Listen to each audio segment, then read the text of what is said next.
GPSC પ્રમુખ હસમુખ પટેલ મુદ્દે નવઘણજી ઠાકોરનું નિવેદન। હસમુખ પટેલને હટાવવાની માંગને નવઘણજી ઠાકોરનું સમર્થન। ઓબીસી પ્રમુખ નવઘણજી ઠાકોરે હસમુખ પટેલ પર ગંભીર આક્ષેપ કર્યા। જાતિવાદી માનસિકતા ધરાવતા ઓફિસરને હટાવવા જોઈએ। જીપીએસસી ઇન્ટરવ્યુમાં ઓબીસી એસસી એસટી ઉમેદવારોને ઓછા ગુણ અપાતા હોવાનો આરોપ છે। નિષ્પક્ષ અધિકારીની નિમણૂક કરવાની સરકારને અપીલ। માંગ નહીં સ્વીકારાય તો આંદોલનની ચીમકી ઉચ્ચારી છે।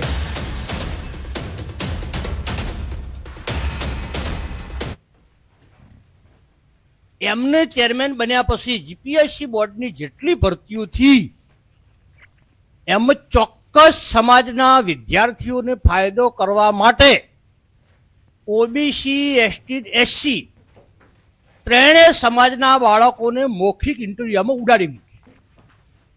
એટલે ખરેખર લોકશાહીની અંદર આ ધરાહાર અન્યાય છે। હસમુખભાઈ પટેલ ક્લાસ 1 ઓફિસર છે અને એમને તો ખરેખર જાતિ ધરામ કોઈ હોવું ના જોઈએ, ગુણ દોષના નિર્ણય લેવો જોઈએ। અને ગુજરાત સરકારને હું વિનંતી કરું છું કે દરેક ભરતી તમે પારદર્શક કરવા માંગતા હો, સમગ્ર ગુજરાતની સર્વ સમાજની પ્રજાના સ્ટુડન્ટ અને વિદ્યાર્થીઓને ન્યાય આપવા માંગતા હો તો તાત્કાલિક હસમુખભાઈ પટેલ જેવા જાતિવાદી માનસિકતા ધરાવતા ઓફિસરને હટાવવો જોઈએ। જીપીએસસી બોર્ડના અધ્યક્ષ હસમુખભાઈ પટેલને હટાવવા જોઈએ। અને સરકાર જો એમને ના હટાવે તો આપણે ઉગ્ર આંદોલન કરીશું। જવાબદારી સરકારની રહેશે। જીપીએસસી પ્રમુખ હસમુખ પટેલ મુદ્દે અલ્પેશ કથિરિયાનું નિવેદન પાયાવિહોણી વાતો છે। વ્યવસ્થા માટે બહુ જ મહત્વ આપ્યું છે। પોતાના જીવનનો ખૂબ જ મહત્વનો સમય આપ્યો છે। પુરાવા સાથે રજૂઆત કરવી જોઈએ। ઉમેદવારોનું ભવિષ્ય જોખમમાં મૂકનારાઓને છાવરવા ન જોઈએ। નિષ્ઠાવાન અધિકારીને જ્ઞાતિના નામે ટાર્ગેટ ન કરવા જોઈએ। સજ્જન અધિકારીઓનો વિરોધ કરવો યોગ્ય નથી। પુરાવા સાથે સરકારને રજૂઆત કરવી જોઈએ। પુરાવા વગર અધિકારીઓને ખોટી રીતે બદનામ ન કરવા જોઈએ। સિસ્ટમ માટે, વ્યવસ્થા માટે એમણે ખૂબ મહત્વ આપ્યું છે। ખૂબ વધારે સરકારી સમયની વાત કરતા પણ પોતાના જીવનનો સમય આપીને કઈ રીતે વિદ્યાર્થીઓને અને ખાસ કરીને ગુજરાતના જે કેન્ડિડેટો કે જે સરકારી ભરતીઓની તૈયારી કરે છે, મહેનત કરે છે, એમના માટે એણે ખૂબ સારા એવા રિફોર્મ્સ પણ લાવ્યા છે। અને જો છતાં પણ કોઈ વ્યક્તિ એના ઉપર આક્ષેપ કરતો હોય તો પુરાવા સાથે ચોક્કસ રજૂઆત થવી જોઈએ એમાં હું માનું છું। ગુજરાતના કોઈ પણ ઉમેદવારનું ભવિષ્ય જોખમાં એવું પ્રવૃત્તિ કરનાર કોઈ પણ વ્યક્તિઓ એને છાવરવા ન જોઈએ। પણ એનાથી સારા સજ્જન અને નિષ્ઠાવાન જે અધિકારી છે એને પણ માત્ર જ્ઞાતિના નામે ટાર્ગેટ કરી અને એનો વિરોધ નોંધાવો એ પણ સારી બાબત નથી। એટલે જે કોઈ પણ લોકો માત્ર એમને વાતોથી વિરોધ કરી રહ્યા છે ચોક્કસ પુરાવા સાથે સરકારને રજૂઆત કરવી જોઈએ। અન્યથા આવા અધિકારીઓને ખોટી રીતે બદનામ ના કરવા જોઈએ। કોંગ્રેસ નેતા ઠાકરસિંહ રબારીના નિવેદનનો મામલો પાટીદાર અગ્રણી વરુણ પટેલે પ્રતિક્રિયા આપી। ઠાકરસિંહ રબારીને દુખે છે પેટ અને કૂટે છે માથું। કોંગ્રેસના નેતાઓએ અભ્યાસ કરી બોલવું જોઈએ। જીપીએસસી ભરતી પ્રક્રિયા હસમુખ પટેલ આવ્યા બાદ વધારે સુધરી। અત્યારે બિન અનામતના વિદ્યાર્થીઓને સૌથી વધુ અન્યાય થઈ રહ્યો છે।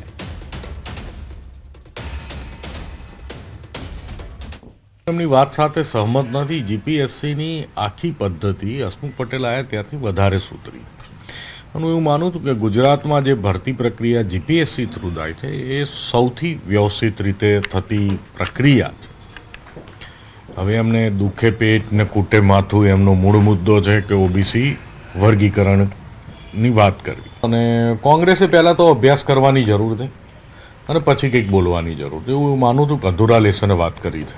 એમાં જો સૌથી વધારે વિદ્યાર્થીઓમાં કોઈને અન્યાય થતો હોય તે બિન અનામત વર્ગના વિદ્યાર્થીઓને થાય છે। રાજા કા બેટા રાજા નહીં પણ કાબિલ હોય, ટેલેન્ટેડ હોય એ રાજા બને એ પ્રક્રિયા લાવવાની શરૂ કરવાની હિંમત સરકારોએ અને સિસ્ટમોએ પણ બતાવવી પડશે।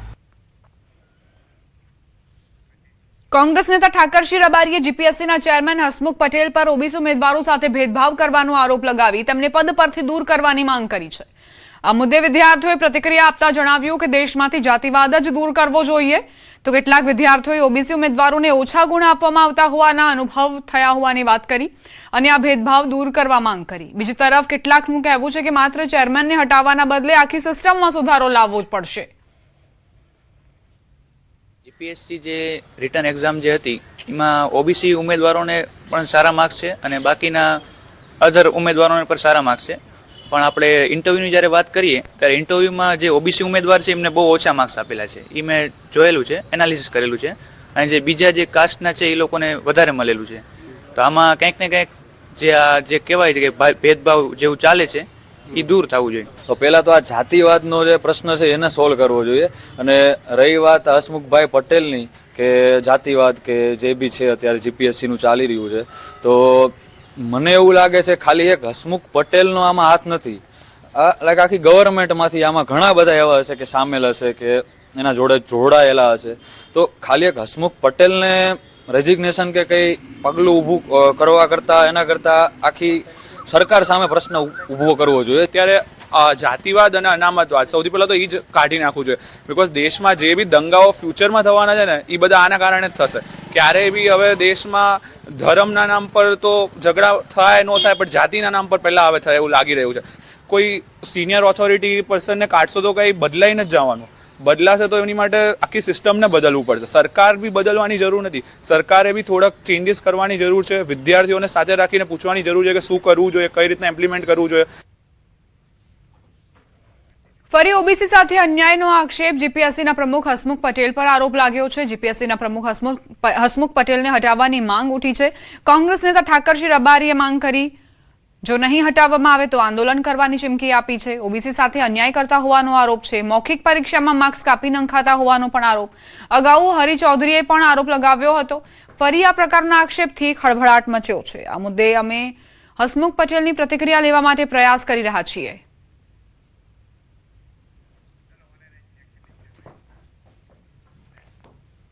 સમાચારમાં આગળ વધીએ. પાસપોર્ટ વેરિફિકેશનને લઈને નવા નિયમો. પાસપોર્ટ વેરિફિકેશન પ્રક્રિયામાં રાજ્ય પોલીસનો મોટો નિર્ણય.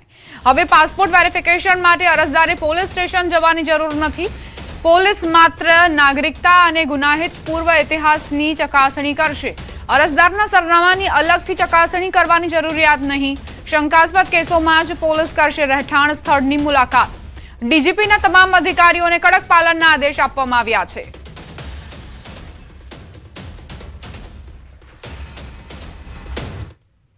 હવે આગળ વાત કરીશું. હવે તો ખાડા પૂરો.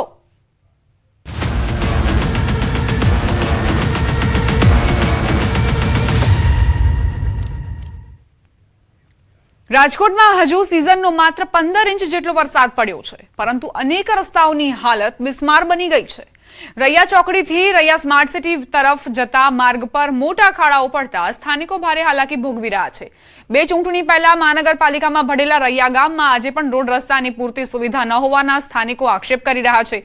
લોકોનો દાવો છે કે કેટલાક વિસ્તારોમાં નિયમિત સફાઈ અને સારા રસ્તા છે, જ્યારે સામાન્ય રહેણાંક વિસ્તારોમાં મૂળભૂત સુવિધાઓનો અભાવ છે. કરોડો રૂપિયાનો ખર્ચ છતાં નજીવા વરસાદમાં રસ્તાઓની હાલત બગડતા મનપાની કામગીરી સામે સવાલો ઉભા થયા છે.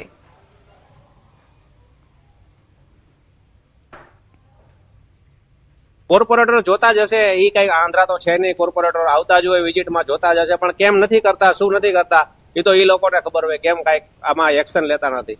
બાકી બીજા એના જે પોતે જે એરિયામાં રહે છે, બરોબર, એ એરિયા તમે જાઓ તો ત્યાં 2 ટાઈમ વાળવા વાળા આવે છે, બરોબર. પણ અહીંયા તો શું છે કે આ ગામ છે, બરોબર, એટલે અહીંયા તો કોઈને કઈ કોઈ પ્રકારની કઈ પૈડી હોતી નથી. રોજ બધા 2 એક્સિડન્ટ થાય છે, કોઈ અને ખાડા તો એમનો વારે વારે રહે છે. કોઈ આ સમસ્યા સોલ્વ કરતા નથી. ઘણા સમયથી તકલીફ છે. છેલ્લા 20 વર્ષથી તો અમે રહી છીએ, ત્યારથી જઈએ છીએ, ત્યારથી રોડના આવું જ દર વખતે ચોમાસામાં ખાડા પડી જાય, પછી કચરો થાય, ગંદકી થાય, ગાડી સ્લીપ થઈ જાય, ગાડીને નુકસાન થાય, બહુ તકલીફ છે. એની પાછળ બીજા ઘણા બધા રાજકીય કારણો પણ છે. કારણ કે અમુક જો લોકોના હિતો એમાં સંકળાયેલા હોય, એ આગળ કોઈ કામ થવા નથી દેતું. બાકી તમે આગળ જો સ્માર્ટ સિટીમાં બહુ મસ્ત સરસ મજાના રસ્તા છે. અહીં તમે જાઓ રૈયામાં, ત્યાં બધા સરસ રસ્તા છે. આ એક રસ્તા સાથે જ છેલ્લા 10 વર્ષથી આ ન્યાય થાય છે. રાજકોટ શહેરમાં રહેતી કોઈ પણ વ્યક્તિ જ્યારે વાહન ખરીદ કરે છે ત્યારે તે રોડ ટેક્સ ચૂકવે છે ને રોડ ટેક્સ સીધો જાય છે મહાનગરપાલિકાના ખાતામાં. પરંતુ હું આપને આ દ્રશ્યો છે તે બતાવવાનો પ્રયત્ન કરી રહ્યો છું કે મહાનગરપાલિકા દ્વારા ચોક્કસથી રોડ ટેક્સ ઉઘરાવવામાં આવે છે, પરંતુ લોકોને કયા પ્રકારની સુવિધા આપવામાં આવે છે તે આ દ્રશ્યો છે તે ચાળી ખાય છે. આખો રોડ છે તે અડધા ભાગની અંદર ખાડા જોવા મળી રહ્યા છે, જ્યારે કે અડધા ભાગની અંદર જ હવે રોડ બચ્યો હોય તેવું લાગી રહ્યું છે. આ જે દ્રશ્યો આપ જોઈ રહ્યા છો, આ દ્રશ્યો છે રૈયા ગામ પાસે આવેલા રોડના દ્રશ્યો છે કે જ્યાંથી સ્માર્ટ સિટી એરિયા તરફ જવાય છે.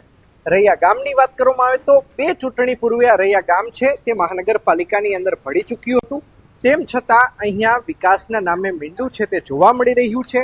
ત્યારે આગામી દિવસોની અંદર લોકોને અહીંયા પ્રાથમિક સુવિધા મળે છે કે કેમ તે જોવું અતિ મહત્વનું બની રહેશે. અંકિત પોપટ, ન્યૂઝ 18 ગુજરાતી, રાજકોટ. અમદાવાદમાં રસ્તાઓ બન્યા છે બિસ્માર. રોડ રસ્તા લોકો માટે માથાનો દુખાવો બની ચૂક્યા છે. ગોતા વિસ્તારમાં બિસ્માર રસ્તાના કારણે હાલાકી પડી રહી છે. સ્મશાન સુધી પહોંચવાનો રસ્તો બિસ્માર થતા મુશ્કેલી પડી છે.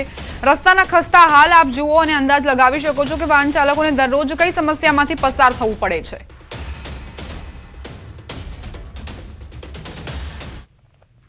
આ રોડ તો જ્યારે વરસાદ આવે છે ત્યારે એટલો બધો ભરાઈ જાય છે કે અહીંથી કોઈ પણ માણસને નીકળવામાં તકલીફ પડે છે. વત્તા બીજું શું, ખાડા એટલા બધા ભરાય છે કે પાણી ભરાય છે, તેથી સાધન નીકળવામાં બહુ તકલીફ પડે. કોઈ પણ લેડીઝને જો એક્ટિવા ચલાવવું હોય કે ગાડી લઈને નીકળતો હોય તો પણ બહુ તકલીફ પડે છે. કોઈ પણ બીમાર માણસને લઈ જવું હોય તો પણ તકલીફ પડે. દર વખત આ તકલીફ છે. કેટલી વખત રજૂઆત કરીએ, સાહેબો આવીને જોઈને જતા રહે, બીજા દિવસે થોડી ઘણી દેખાવ ખાતર માટી નાખે, પણ એનો કોઈ અમલ થતો જ નહીં કે ભાઈ કાયમનું સોલ્યુશન લાવવાનો કોઈ રસ્તો કરતા જ નહીં આ લોકો. આ વખતે મ્યુનિસિપાલિટીના સાહેબને મેં 11 વાગે બોલાયા તો સવારે થોડું ઘણું પાથર્યું, પણ એમાં તમે જોઈ શકો છો અત્યારે એના પોઝિશન છે. અમદાવાદના ગોતા સ્મશાન પાસે લોકોને મૃત્યુ પછી પણ સારું મોત નસીબ નથી. જે સગા સંબંધીઓ આવે તે ખૂબ જ તકલીફમાં જોવા મળે છે. તેની પાછળનું કારણ આપ મારી પાછળ જે તૂટેલો રોડ છે તે છે. તેને કારણે અસંખ્ય લોકો છે આ ખાડામાં પડે છે. સૌથી મહત્વની વાત છે કે રાતના અંધારાની અંદર સૌથી વધારે અહીં લાઇટિંગનો પણ પ્રોબ્લેમ છે અને તેને કારણે અહીંથી પસાર થતા લોકો પારાવાર મુશ્કેલીનો સામનો કરતા જોવા મળે છે. નજીકમાં સ્મશાન છે. કોઈ પણ વ્યક્તિને મૃત્યુ બાદ ખાસ કરીને અંતિમ સંસ્કાર માટે જવું હોય તો પણ એ ખૂબ જ તકલીફ પડે છે. આ સમસ્યાથી લોકોને છુટકારો નથી મળતો. વરસાદ તો રોકાઈ ગયો, પરંતુ હવે શહેરના રસ્તાઓ છે તે આ પ્રકારે ખરાબ થઈ ચૂક્યા છે અને બિસ્માર રસ્તાઓને કારણે શહેરીજનો છે તે મુશ્કેલી અનુભવી રહ્યા છે. અત્યારે પણ આપ જો દરેક વાહન છે એ આ પ્રકારે જ્યારે પસાર થાય ત્યારે ખૂબ જ પરેશાન એ ભોગવીને અહીંથી વાહન ચાલકો પસાર થઈ રહ્યા છે. ઘણા બધા લોકો વિશેષ પ્રકારે અહીંથી લગભગ દિવસના 7-8 લાખ લોકો છે અહીંથી પસાર થતા હશે, કારણ કે ગોતાની કનેક્ટિવિટી, વૈષ્ણોદેવી વિસ્તારની કનેક્ટિવિટી આ જ રોડ ઉપરથી છે. પરંતુ હકીકતમાં આ રોડ બનવાને બદલે વધારેમાં વધારે ખરાબ થતો જોવા મળી રહ્યો છે. કેમેરા પર્સન અમિત શર્મા સાથે દીપિકા કુમાર, ન્યૂઝ 18 ગુજરાતી, અમદાવાદ. અમદાવાદમાં ભૂવા પડવાનો સિલસિલો યથાવત. પ્રહલાદનગર રોડ પર મસમોટો ભૂવો પડ્યો. પ્રહલાદનગર ગાર્ડન પાસે ભૂવો પડતા ટ્રાફિક જામ. તંત્રના પાપે વાહન ચાલકોને ભારે હાલાકી પડી રહી છે. ભર ચોમાસે શહેરના રસ્તાઓ જોખમી બન્યા છે. શહેરમાં 150 થી વધુ ભૂવાઓથી લોકો પરેશાન થઈ રહ્યા છે. એએમસીની કામગીરી સામે સવાલો ઉઠ્યા છે.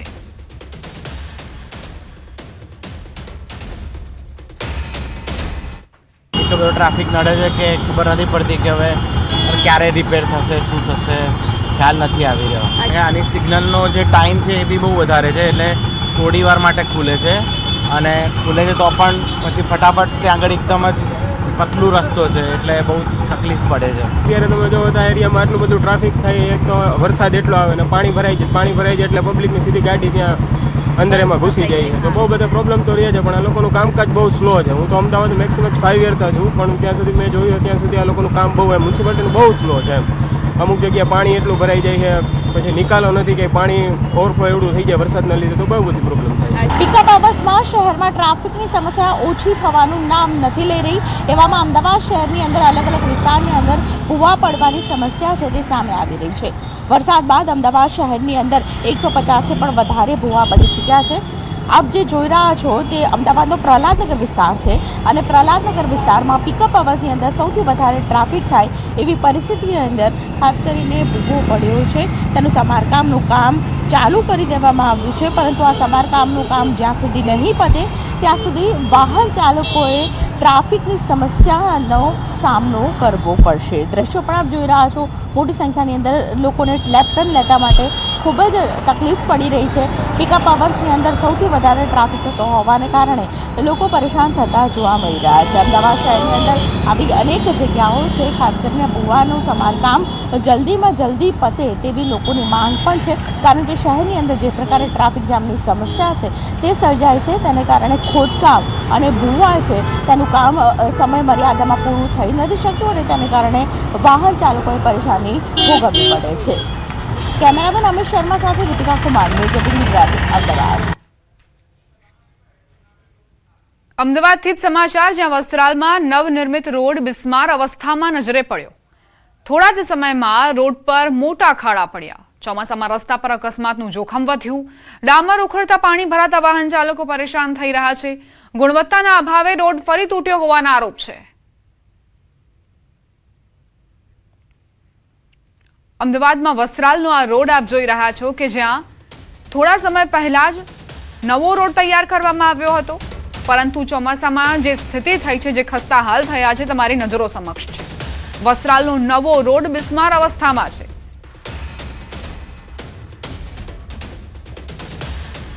વલસાડ જિલ્લામાં ભારે વરસાદ બાદ અનેક રસ્તાઓ ધોવાઈ ગયા છે. એવામાં કપરાડા તાલુકાના લોકો માટે સૌથી મોટી મુશ્કેલી બની છે નાના પોંઢા ધરમપુર વચ્ચે પાર નદીનો પુલ. વડખંભા નજીક આવેલા મહત્વના પુલ પર મોટા ખાડાઓ પડી જતા રોજિંદા હજારો વાહન ચાલકો જોખમ વચ્ચે પસાર થવા મજબૂર છે. આ પુલ વાપી, શામળાજી અને ધરમપુર નાસિક નેશનલ હાઈવે પર સૌથી મહત્વનો પુલ છે. વરસાદી પાણીથી ખાડાઓ દેખાતા નથી, જેના કારણે અકસ્માતનો ભય વધી ગયો છે. ખાડાઓના કારણે વાહન ચાલકો ઝડપથી પોતાના ગંતવ્ય સ્થાન સુધી નથી પહોંચી શકતા. વાહન વ્યવહાર ધીમો પડી રહ્યો છે અને લાંબુ ટ્રાફિક જામ સર્જાઈ જાય છે. દર ચોમાસે સર્જાતી આ સમસ્યાનો કાયમી ઉકેલ લાવવા અને કોઈ મોટી દુર્ઘટના બને તે પહેલા તંત્ર તાત્કાલિક રિપેરિંગ કરે તેવી લોકોએ માંગ કરી. ઇન્ડસ્ટ્રીયલ છોકરાઓ જ્યારે કંપનીમાંથી પોતાનું જોબ વર્ક પૂરું કરીને જો નદીને પહેલી પાર ક્રોસ કરવું હોય ને એમના માટે તો એટલું તકલીફ પડે છે. અને ચોમાસું એટલું બધું પૂર રહે અને આ રસ્તો બંધ થઈ જાય તો બીજો કોઈ ઉપાય જ નથી. અમારે પર્સનલ મેડિકલ માટે બી બહાર જવું હોય ત્યાં એક જ રસ્તો છે. તો આ પુલ પર ખાડા બહુ પડી ગયા છે. જેમાં પાણી હોય, ચોમાસા દરમિયાન પાણી હોય, તેમાં ખાડામાં પાણી હોવાથી અમને ખાડા દેખાતા નથી ને અવર જવર થવામાં તકલીફ થાય છે. અમારે જ્યાં સમયસર જવાનું હોય છે ત્યાં સમયસર પહોંચી નથી શકતા. ભરૂચ શહેરમાં શ્રવણ ચોકડીથી ગેલ સુધીનો માર્ગ ચોમાસાના વરસાદ બાદ અત્યંત બિસ્માર હાલતમાં ફેરવાઈ ગયો છે. રસ્તા પર મોટા ખાડાઓ અને કાદવના કારણે રોજિંદા વાહન વ્યવહાર પર ગંભીર અસર પડી રહી છે. ખાસ કરીને નોકરિયાત લોકો, વિદ્યાર્થીઓ અને સ્થાનિક રહેવાસીઓને ભારે હાલાકીનો સામનો કરવો પડી રહ્યો છે. માર્ગ પર એક હાઈવા ટ્રક કાદવમાં ફસાઈ જતા ટ્રાફિકની સમસ્યા સર્જાઈ હતી. જ્યારે આજે સવારે સ્કૂલ બસ પણ રસ્તામાં ફસાઈ જતા વિદ્યાર્થીઓને મુશ્કેલીનો સામનો કરવો પડ્યો હતો. વારંવાર આવી ઘટનાઓ બનતા સ્થાનિકોમાં તંત્ર પ્રત્યે ભારે રોષ જોવા મળી રહ્યો છે. સ્થાનિકોના જણાવ્યા મુજબ છેલ્લા 2 વર્ષથી આ માર્ગના સમારકામ માટે અનેક વખત રજૂઆતો કરવામાં આવી છે, પરંતુ હજુ સુધી કોઈ અસરકારક કાર્યવાહી કરવામાં નથી આવી. ચોમાસામાં કામ બંધ થઈ જતા રસ્તાની સ્થિતિ દિવસે ને દિવસે વધુ ખરાબ બની રહી છે. છોટાઉદેપુરના કવાંટ તાલુકામાં આવેલો નવલાજા રેણઘા માર્ગ છેલ્લા 5 વર્ષથી નવીનીકરણની રાહ જોઈ રહ્યો છે. ગુજરાત અને મધ્યપ્રદેશને જોડતો અંદાજે 15 કિલોમીટર લાંબો આ માર્ગ હાલ અત્યંત બિસ્માર અવસ્થામાં છે. ઠેર ઠેર પડેલા ખાડાઓના કારણે વાહન ચાલકો અને સ્થાનિક લોકોને ભારે મુશ્કેલીનો સામનો કરવો પડી રહ્યો છે. જ્યારે ચોમાસામાં વરસાદી પાણી ભરાતા અકસ્માતનો ભય વધી જાય છે.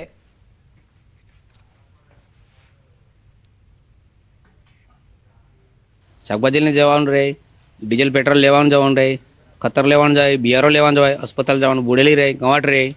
ખાડા કેટલા છે, રાતના બી આવવું પડે. મોટા મોટા ખાડા છે, પડી જાય, ગાડી બી ખરાબ થઈ જાય, કબાણી બી તૂટી જાય, ટાયર ફૂટી જાય, બધું તકલીફ પડે છે અમારે. આ તે 4-5 વર્ષ થઈ ગયા. આ રોડને 5 વર્ષથી બનાવતા નથી, ખાડા પૂરતા નથી. હાલમાં ચોમાસાની સિઝન છે, ખાડા પડેલા છે, 108 ને આવવા તકલીફ છે. માણસો ગાડી અથડાય છે.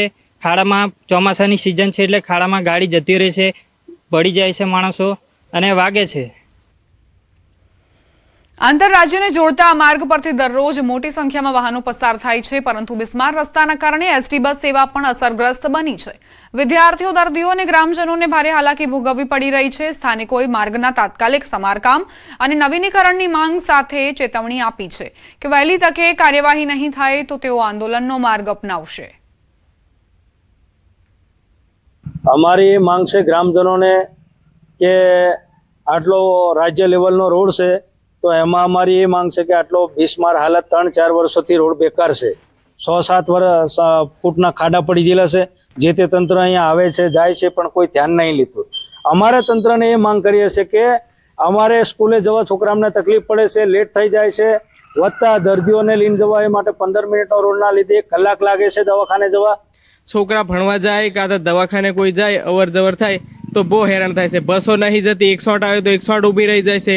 મોટા મોટા સાધનો ફસાઈ જાય છે, કોઈ ગાડી પલટી જાય છે, કેટલી નુકસાન થાય.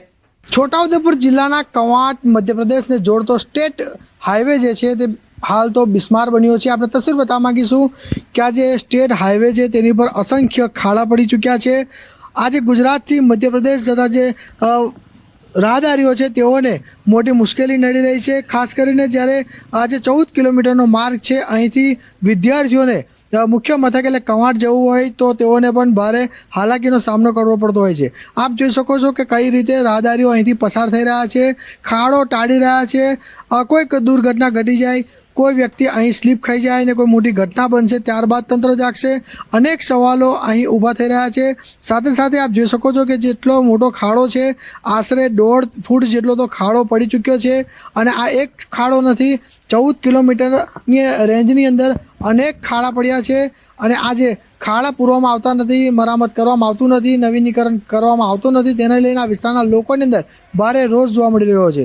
હવે આ વિસ્તારના લોકો ફક્ત એક જ માંગ કરે છે કે આ રોડ જે છે તેને રિપેરિંગ કામ કરવામાં આવે, ત્યારબાદ નવીનીકરણ કરવામાં આવે, તે જ માંગ ઉઠી છે. સેજબ ખત્રી, ન્યૂઝ 18 ગુજરાતી, છોટાઉદેપુર. કચ્છના ભુજના બન્ની વિસ્તારમાં મોટા સરાડા ગામમાં રસ્તાઓ બિસ્માર હાલતમાં છે. થોડા વરસાદ બાદ જ રસ્તાઓ બિસ્માર સ્થિતિમાં પહોંચતા ગ્રામજનો ભારે મુશ્કેલીનો સામનો કરી રહ્યા છે. ખરાબ રસ્તાઓના કારણે એક સગર્ભાને સારવાર માટે ચાદરમાં ઊંચકીને દવાખાને લઈ જવી પડી હતી, જ્યારે એક વૃદ્ધ બીમાર વ્યક્તિને પણ ખભા પર બેસાડીને હોસ્પિટલ પહોંચાડવામાં આવ્યો હતો. સ્થાનિકોનું કહેવું છે કે દર ચોમાસે ગામની આવી જ સ્થિતિ સર્જાય છે. અનેક રજૂઆતો બાદ પણ માર્ગોની સમસ્યાનો કોઈ કાયમી ઉકેલ નથી આવી રહ્યો.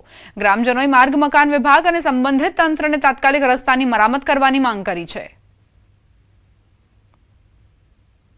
4 છાંટા આવે અને તમે અમારા જે સરાડા મોટાની રોડની હાલત છે તમે જોઈ શકો છો. 4 વર્ષોથી અરજી લખીને થાકી ગયા છે તો હજી સુધી એનું કાંઈ નિરાકરણ નથી આવ્યું. અમારે ગામમાં પાણી ફૂલ ભરાય છે એટલે અમને બીજા ગામે જવાનું પડે છે.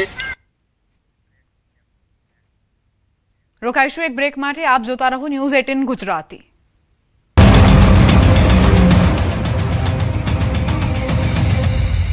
ભાવ ન મળતા ખેતરોમાં જ કરમાઈ રહ્યા છે ફૂલ.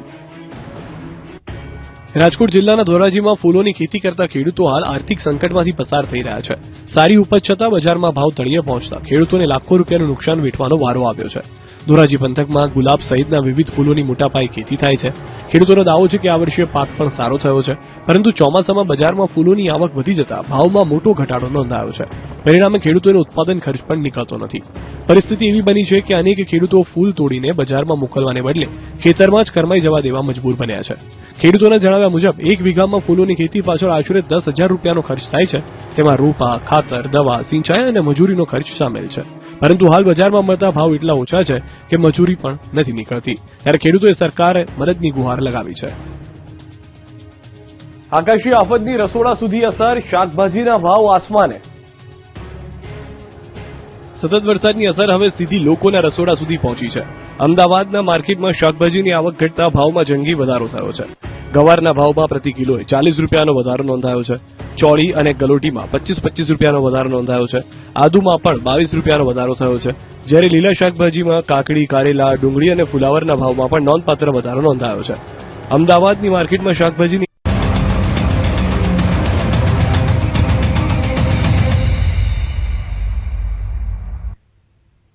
Welcome back.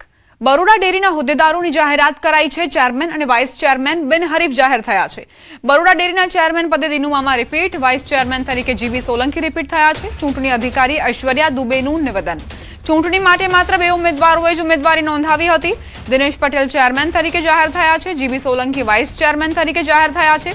ચૂંટણી અધિકારીએ સત્તાવાર જાહેરાત કરી. દિનુ મામાએ વિરોધીઓને ન આપ્યો જવાબ. તેમણે કહ્યું, હરી ઈચ્છા બળવાન.